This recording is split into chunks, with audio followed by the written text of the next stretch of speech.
Welcome to Dental Unscripted,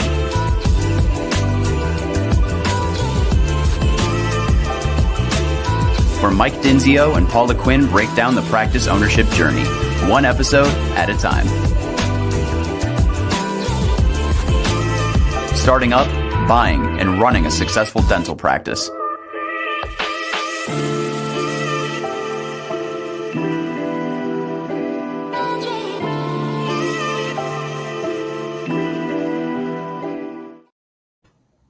Hello. Welcome back to another episode of Dental Unscripted. My name's Michael Dinsio, and of course, I have my co-pilot, Paula Quinn. We are doing another podcast today, and I'm very excited about today's speaker or expert. I'm going to clear my throat all of a sudden. And so, I know, exactly. It's like, I don't know what happened there, but we're breaking all things down today on personal insurance, and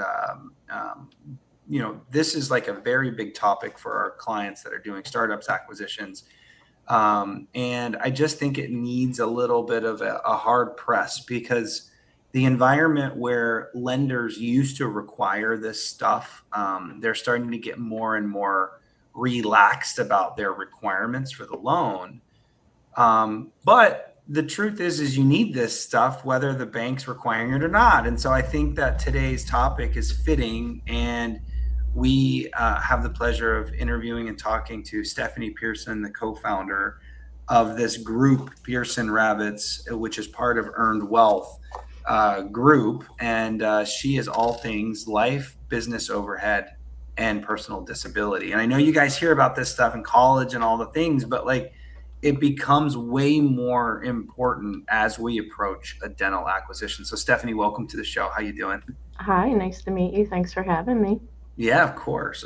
So give us just this quick little, your story and the company, and, how you guys got to where you're at today. We just love to hear a little bit more about you before we get into the nerdy details of disability insurance. No, listen, if you would have told me 10 years ago this is where I'd be, I would have thought you were nuts. I am actually an OBGYN by training. Mm-hmm. And unfortunately, I was kicked in the shoulder during a difficult patient delivery, and she destroyed my shoulder and my career. I had a torn labrum. It didn't heal. I developed a frozen shoulder. I had surgery. It did not go as well as planned, and I have considerable range of motion deficits and nerve damage in my left arm, and I was never cleared to operate or do obstetrics, and I actually got terminated the day that my FMLA was up because my contract said I needed to be able to do 100% of my job duties. And I learned a lot the hard way about disability and life insurance, and I became very passionate about the topic, because quite honestly, I didn't want what happened to me to happen to any of my colleagues. And so I started really just sharing my story and the mistakes that I made, and folks started asking for my help. And so I figured maybe this is what I'm supposed to be doing next. And so really started focusing on disability insurance, in which business overhead fits into that category, and realizing that a lot of dentists and physicians that I was speaking to, while they not only didn't have disability insurance, they also didn't have life insurance. Mm-hmm. And so it became kind of a package deal that if I'm speaking to you about one, I might as well be speaking to you about both. Yeah, I think that's perfect. And your story is super impactful, and I think is really cool. I know Paula just had a friend who went through a short-term situation, and my goodness, if he had not had insurance, who knows where his company would be right now. And Stephanie, I've heard a statistic, a percentage of folks that actually apply for disability insurance, and it's quite high. Have you heard of any statistics out there where it's a pretty common one to press on, right? The numbers that get thrown around a lot, and they may be a little bit misleading because it's looking at all, it's not breaking out dentist, physician, but the comment that you'll hear over and over again is that 1 in 4 20-year-olds will apply for disability insurance at some point during their career. I think that might be a little high for kind of the doctor space, and I'm including all docs. Yeah. But there's also interesting data that shows that we essentially have the same risks as your typical construction worker. Oh, wow. People don't think about it, but think about how many weird body positions dentists put themselves in, right? They're bent over, their fine motor skills, and it's not uncommon for dentists to go out on claim. Wow. Well, Paula's a hygienist, so she can talk about all those weird angles for sure. You know, your neck, your shoulders, your back. Oh, I have it. Right? Yeah. So, but it is a pretty high percentage of claims, right? Is that just short-term disability that I'm speaking about, or am I talking about long-term? You're talking about all. Wow. So the 1 in 4 is looking at all claims over employment time. Wow. That's crazy.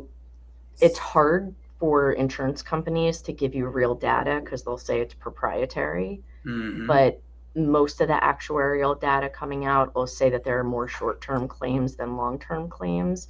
A lot of that really has to do with women making babies. Normal pregnancy leave is typically not covered by long-term disability. It's not really a disability. Yeah. But a lot of short-term disability policies will cover normal maternity leave. Got it. So tell me a little bit about, because one of the things my friend did run across is, and it's probably the type you pick, or maybe he had long-term and not short-term, but there's like you have to be out for like 90 days before it will even kick in. Is that normal? Or you just have to add something to protect yourself quicker? So 90 days is the most commonly used waiting period for long-term disability insurance because most short-term will cover you for that 90 days. And most people will have one or more of the following in place to kind of safeguard. They'll either have a short-term benefit through work, they'll have an accrual of PTO, and or they'll have an emergency fund. And I'm a big fan of emergency funds. I think everyone should have money working for themselves, not for an insurance company. Yeah. But so you're saying like if I'm an owner and I have long-term disability, the best safeguard is just have some savings to protect myself. That's the best way. But the second way would be get a short term in addition to my long term so that, you want to look at what the cost. I will tell you that a lot of private short-term disability policies are really expensive, and I actually don't recommend them regularly. I really do recommend having that savings. And truthfully, all high earners should really have more than 3 months saved. I tell people to try to go for 6 to 12, realizing, early in your career that may not seem doable, but over time it will. Now, if I'm speaking to a woman who knows that she's about to family plan, different story. The one thing that I always say about disability insurance, it is not a one size fits all. That's interesting. So I mean, if I think it's good to bank in my head because I'm having financial plans with all of our clients, and I usually kind of like coach them towards 2 months of like an emergency fund, but it sounds like I need to bump that to 3 months minimum. I would. Yeah. I mean, it's hard to hold on to so much cash, but in a situation, it doesn't have to be immediately liquid. It just has to be somewhat easily accessible. I mean, most people, even if it's in a mutual fund or a brokerage account, you can get access to your money in a short order. So I would agree with you. I don't necessarily think you need to have a ton sitting in a bank account that's not making you any money. Yeah, exactly. Well, we don't want to step on the financial advisor's toes with that conversation. So we'll pivot back to insurance. Okay. So like, I'm always talking to our clients about like, okay, man, like you're buying a practice. Now you have bigger responsibilities. Your family, of course, has always depended on you, but now you've got employees that are depending on you, patients depending on you, loans that need to be debt serviced, all the things. And so let's just start with disability in general and kind of work our way down to business overhead and how those kind of play with each other to cover you in the different scenarios. I'd say it the way I would say it, but I'd rather you say it how you'd say it. So but I did hear a third, and that's short term. So it's almost like a short term, long term, and a business overhead makes sense for disability. Am I hearing that right? No, you're hearing it right. Again, I don't typically recommend buying a private short-term policy. Now, there's an element with a practice owner, if they have enough employees, that they could create a group product that would cover them and their employees, which is a little bit different. Group benefits and private benefits. Some of the language is a little bit different. Somebody's getting fancy now. Right. Sorry. But no, I love it. I'm kidding. I'm kidding. You know, and so sometimes we will talk about group policies. Yeah. When we're looking at, if we're really focusing on the owner, right? Personal disability insurance is going to cover their income, right? And truthfully, their biggest asset is their ability to make money over the course of their career. Yes. So that's going to cover them. And they want to make sure that it has the right language, that it's truly specialty specific, that they're covered for what they do day in and day out. And if they can't do that, they would be considered disabled regardless if they're employed in another occupation. And so they'll also see that if they're a general dentist, it's a little bit different than if they're a specialist. So pricing changes. With business overhead, you're actually protecting your business. It doesn't cover your income because that's what private individual disability is going to do, but it's going to cover those costs to keep the doors open. Now, if you're a single practitioner and if something happened to you, you would walk away, you might not need it, right? I'm a big believer of just because we can do something doesn't mean it's always the right thing to do. But if you're responsible for a 5 or 10 year lease, if you're going to hire people to cover for you, if you have other dentists in the practice that are going to, protect keeping the doors open, you have equipment that you may have leased, right? There are all these other costs that go into running a business. And that's what the business overhead is in place to do. And so it allows you to keep your doors open. So the business overhead will cover everybody else's salary or hourly wage. It's just Correct. not yours. Correct. Now, is there typically a waiting period on that as well? Yes. And that can be anywhere from a month to a couple of months. So that is a little bit different. Because a month 90 days can really mess somebody up if they don't. Yeah, that's a lot of money. It's a lot of overhead. Assistance. Yes. Usually for business overhead, we'll recommend 30 days. Okay. Yeah. They don't really go much shorter than that. Okay.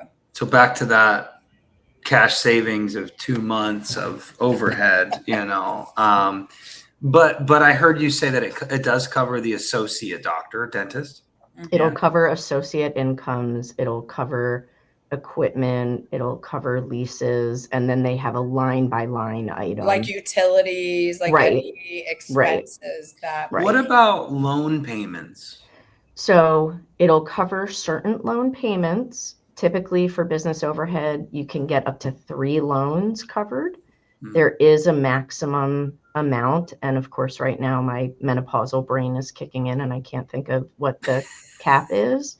But there is a cap. It's not like we can cover people for unlimited amounts.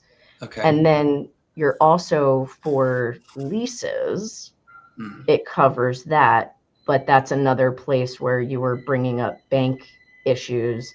Most bank loans, you do need a life insurance piece to cover. It's a little interesting. different. Over $1 million, banks are absolutely requiring that. It seems like they've been a little less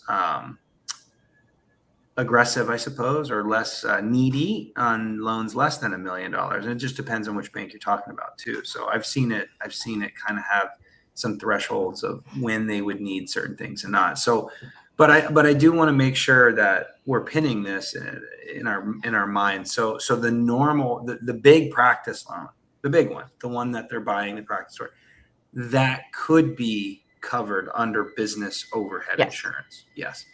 And personal disability, although that loan is technically a personal loan, technically, it can be covered under business overhead. That's great, because I do know that personal disability is much more expensive than business overhead. Is that true? Yes. Okay. Can you walk us through kind of pricing on, not like what's it going to cost, but just the fact that I know that, but are we talking about a third, a half, or dramatically more? So that's really hard to pinpoint, and I'll tell you why. Okay. There are so many factors that go into the pricing of a private individual policy. Are you a boy? Are you a girl? How old are you? What kind of dentist are you? What state do you practice in? Right? So it's so hard to be able to do that. I will say that women are paying about twice as much as men are for disability insurance. Interesting. The business overhead, I'd like to say it's about half of a private disability, but I don't want to, set myself up to the stakes on that one. It's a dramatically less. It is a dramatically lower cost. Yeah. And personal disability is the most expensive policy that you're probably going to be looking at as a new practice owner. Yes. Now, another question about disability, and that's this is the one that takes the longest too, right? Or is it the life insurance policy that takes the longest? And we're going to get to life, I know, here in a second. But like, if we're going to be late on closing, isn't it usually disability because I insurance? had something that held my, like, I was applying for everything, and I remember I was about to close, and it was like we were still waiting on a particular policy. Like, come on, let's. I could be wrong, but I've never heard of a disability insurance policy holding up a closing. Okay, so I have heard of life holding up a closing because of the banknotes. Yeah, which one's the blood sample? It depends. Okay. So both now, because a lot of companies in the insurance space are trying to go to a bloodless and fluidless underwriting, they will often depend on how much you're asking for.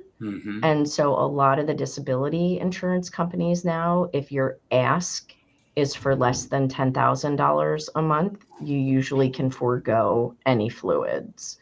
A lot of life insurance companies now will get you up to 3 to 5 million. There's a couple that'll go higher than that without fluids. Okay, so that's a pretty big policy for no fluids. Now, this is probably the last question, just for time purposes. Well, I have one, and you're just not letting me ask any. Well, no, on disability specifically, it's like, how much do you ask for? What's your general role? So again, unfortunately, it's going to be it depends.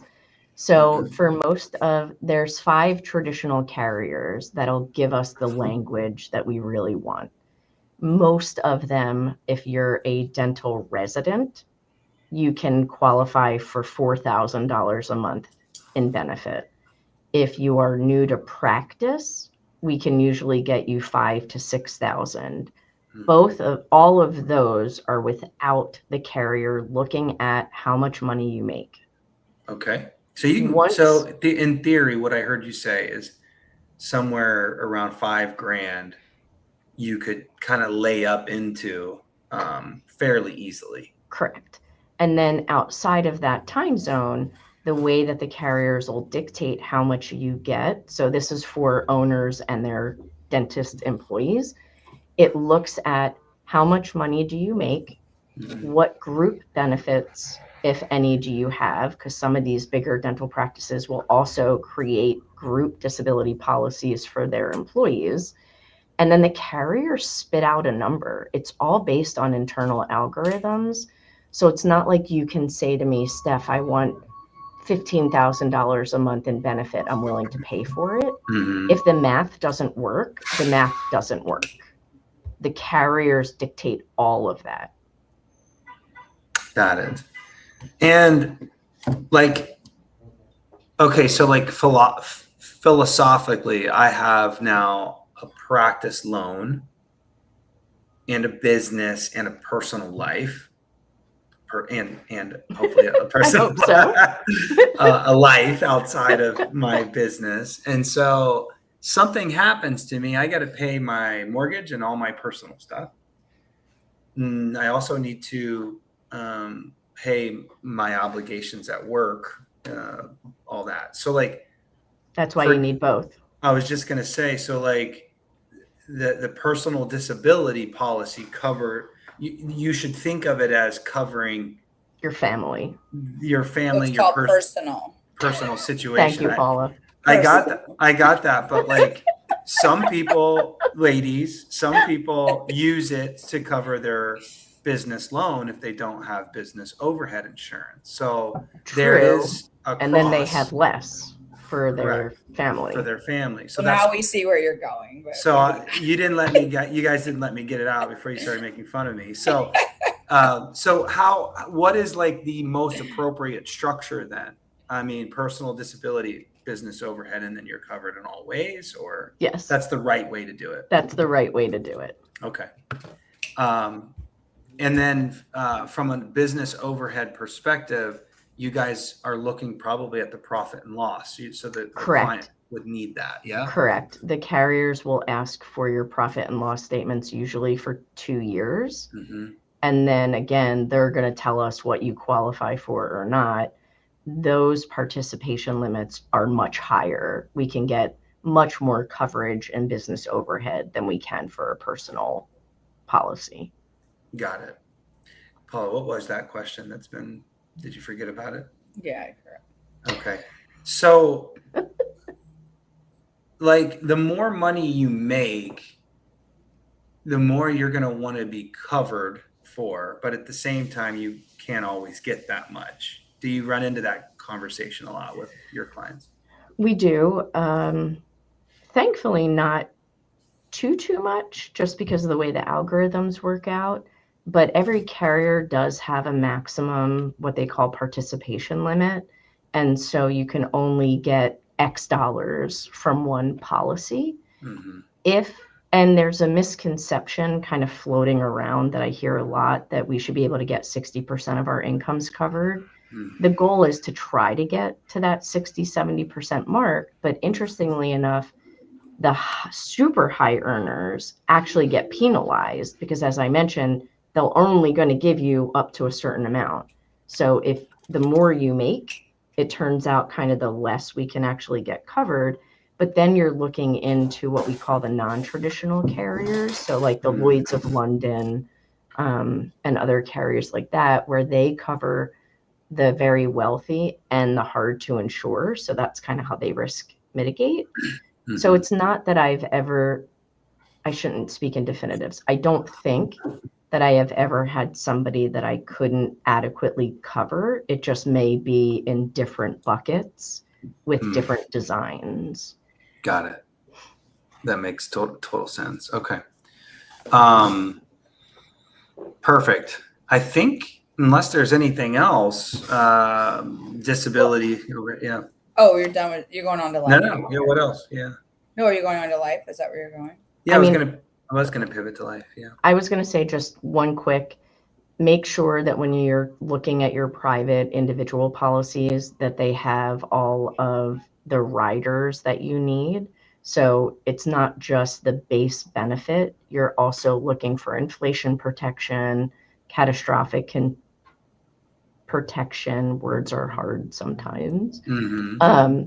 And if something happens to you where you have to go part-time, they do have coverage options for that as well. So there are a lot of pieces that go into a proper plan, and you want to make sure that you're speaking to somebody who's going to take you through all of those pieces. Speaking of which, this is why it makes sense to talk to a group like yours that has multiple choices and Yes. Is a broker. Yes. Not just one carrier. And Correct. Anything that you want to add to that comment other than that itself, brokers have more options, right? Brokers have more options. Yeah. Okay. Pivoting to life. So life insurance, again, sometimes a condition of the loan, sometimes not. But like, I always question why my clients question getting another life insurance policy. And for me, it's interesting, like you got to protect your family, of course, with a life insurance policy. But then now you have this business, and I usually run them through the scenario of like, God forbid something happens. And Paul and I had to deal with this. And immediately it's a fire sale on the practice, and the practice is depreciating very quickly. And when a buyer hears it's a death, they love to try to work the price down and say that there's no goodwill and employees might be leaving, and it's just a hot mess. And so sure, professionals like us and brokers can get that thing up and sell it quickly and all the things. But having a life insurance policy covers you from probably the worst case scenario. So that's kind of my pitch. Stephanie, do you have a better one or No. like our strategy? That's pretty much mine. I mean, look, the bank is going to get their money back, and they don't care who they're getting it from. Right. And if you have a personal loan, it's your estate. It's not even protecting necessarily the business. That's also protecting your family. Yeah. Right? If you're saying, why get that extra one? Well, if you don't get that extra one, the bank's going to come after your estate. So you think you're taking care of your partner and your children, and they could lose a big chunk of what you had intended on being there for them to cover that loan. Right. I mean, to me, it's a no-brainer. I know. And that's not just me because I can sell it. I mean, that just makes sense. Yeah, it does. And the fact that life insurance is by and large a pretty economical term, it does feel like a no-brainer. So strategies on life insurance, is that like a situation where you would do it for the term of the loan, or would you do it longer? Like what are your strategies as you approach life insurance specifically? So again, it's going to depend on whether it's personal or for the business. I mean, the business is real easy. It's the term of the loan, right? Mm-hmm. Most bank notes are 5 to 10 years. So you want to get a policy that's going to cover the bank note, right? Like that, again, there's no special sauce to that one. When we're talking about personal, it gets a little messier.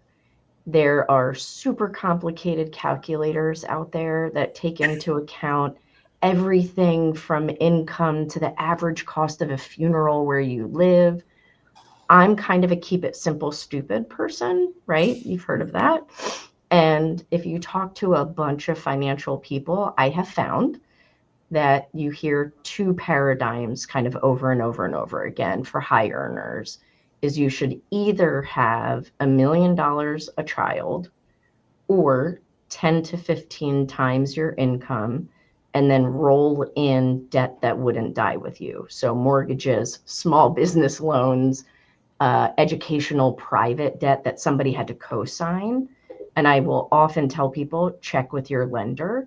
A lot of educational loans are forgiven upon death, but some of them aren't. And you don't want to have that sneak up on you. And then I talk in ranges and I say to people, there really is no right number. It's what you and your partner discuss on sexy Friday night dinner talk about how comfortable are you going to bed at night, getting behind the wheel of your car, and your sweet spot's usually somewhere in the middle. And then it also depends. Is it a dual income household? Is it a one income household, right?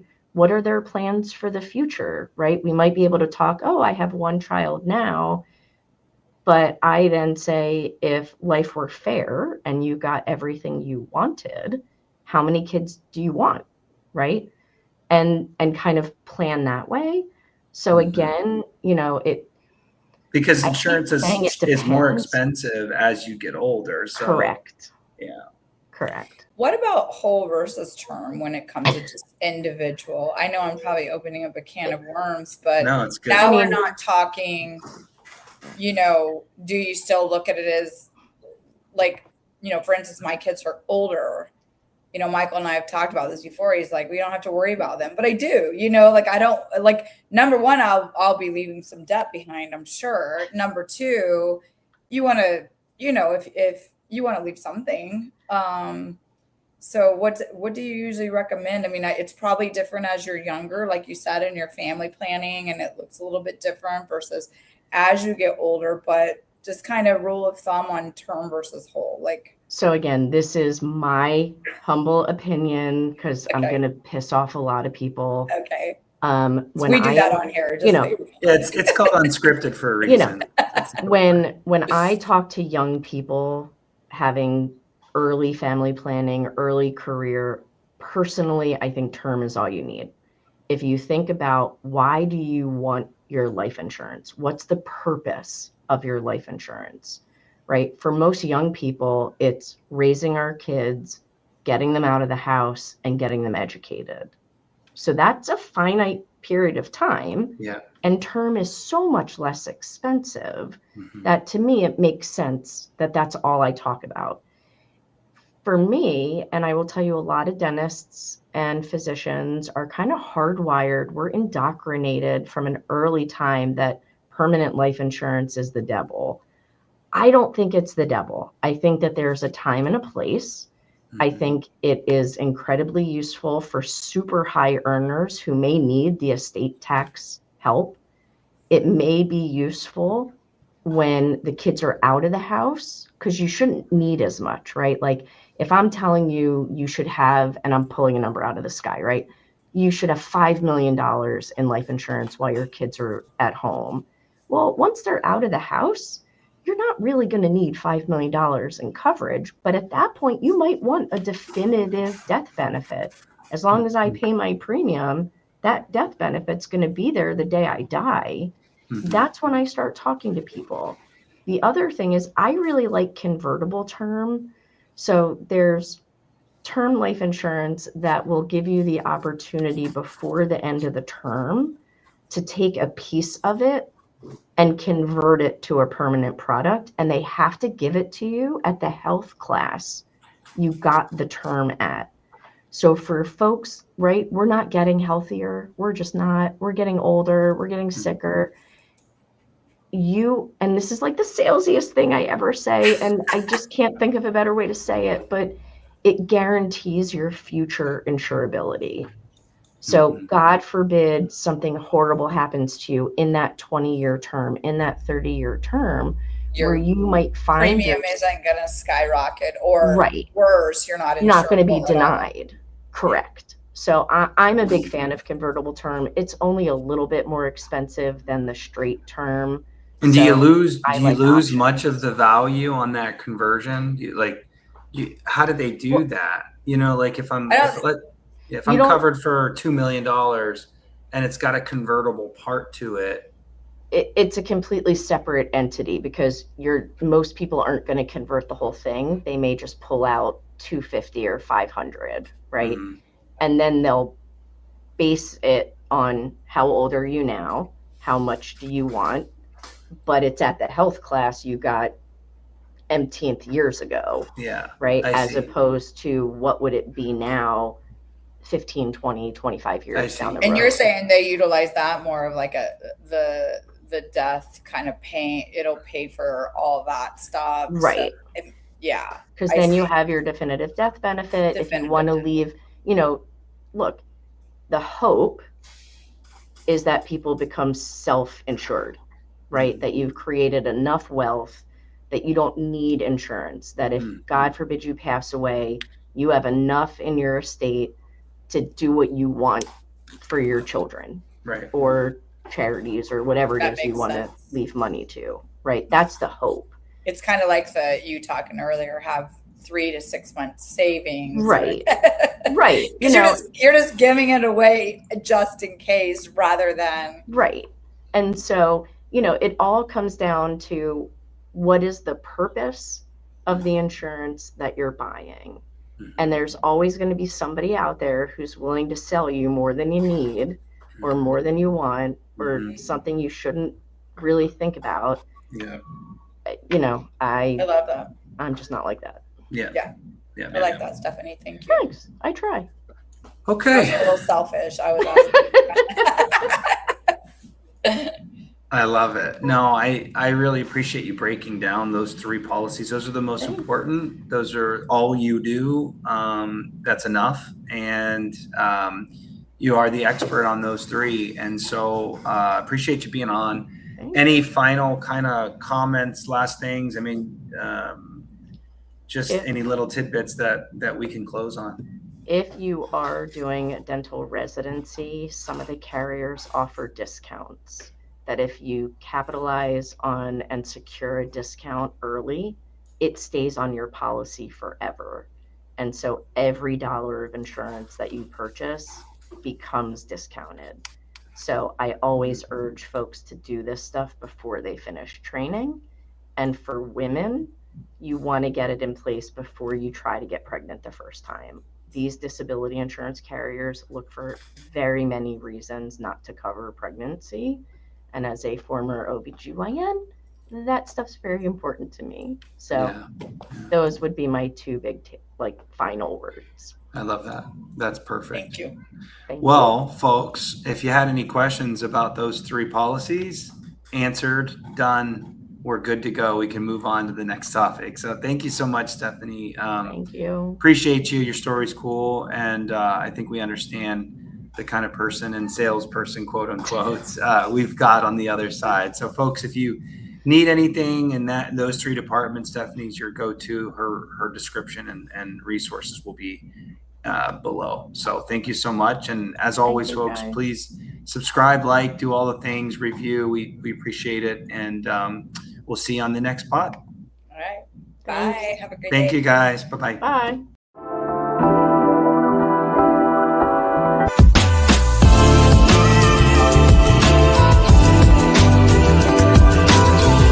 Thanks for listening.